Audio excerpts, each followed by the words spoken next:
Hope! Bom, você tá aqui no canal Aleatoriedades Reflexivas. Confesso, é um nome que eu gosto, mas nem sempre eu consigo pronunciar. Deleguei a mim mesmo uma missão que eu sinceramente nem sei se eu vou conseguir cumprir, porque eu quero fazer uma análise até um tanto descompromissada de um livro chamado Jung e a Interpretação dos Sonhos. É um livro pequenininho, de 160 páginas, de uma densidade teórica interessante, é claro. Tudo que tem um resumo, uma densidade, acabam se perdendo detalhes muito importantes. James Hall fez uma coisa que eu tenho uma dificuldade gigantesca de fazer, é ser didático, fazer uma abertura de portas, digamos assim, para a interpretação dos sonhos, com base na psicoterapia junguiana, no pensamento junguiano ou na psicologia analítica. Eu tive contato com esse livro num curso sobre Jung que eu fiz. Pelo pouco que falaram dele, eu achei interessante. Foi de um antigão aí da psicologia junguiana. Eu acho que ele não gostava muito desse livro. Ele deu a entender que não era um bom livro, justamente pela densidade teórica, que substituiria de certa maneira, ou substituiria de uma maneira muito ruim, o terapeuta. Mas eu creio que não, cara. E que o próprio autor diz aqui em algum, são diretrizes para que você faça uma boa, ou pelo menos tentar fazer uma boa interpretação de sonhos. Apesar de eu gostar de chamar análise e pelo tempo que eu já tenho aí de trabalho,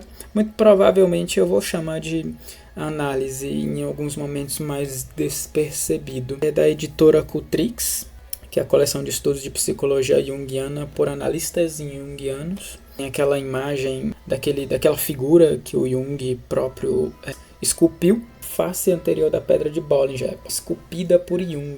A pequena figura no centro é a pupila, o eu mesmo, tá como eu mesmo, muito provavelmente é o self, e que você vê no olho de outra pessoa. Referencia como a página 227 do Memória, Sonhos e Reflexões. Como algumas pessoas já falaram, Memória, Sonhos e Omissões, mas isso é um outro assunto. Ele é feito pelo James Hall.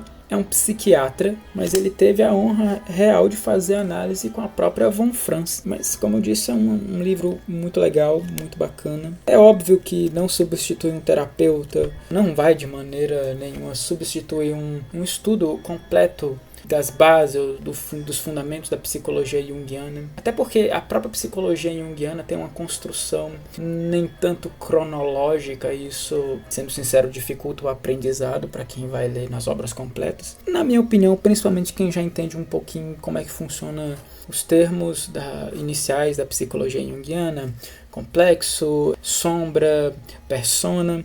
E realmente, pela densidade, acho que faz jus a essa ideia de manual.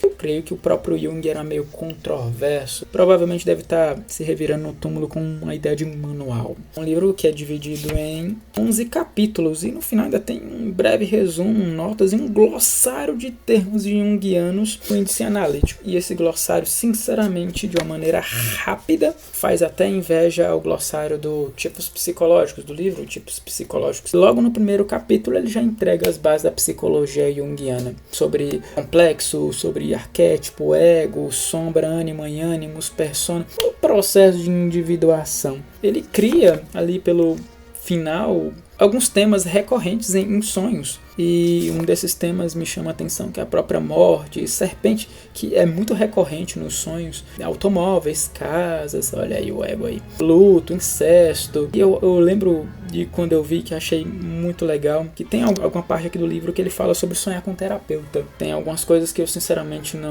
não concordo. E a gente vai poder conversar aqui, né? Mas ele fala sobre o ajuste dos medicamentos com base nos sonhos do paciente. Eu achei isso perigoso, ainda mais ele sendo um psiquiatra. Se a gente colocar isso no contexto atual, onde de certa maneira, em alguns casos, ou pelo menos na maioria, ou pelo menos na minha bolha, os psiquiatras não permanecem muito tempo numa consulta, não conseguem fazer um aprofundamento ainda mais simbólico tão interessante. Dependendo das vezes, não ouve nem o próprio paciente.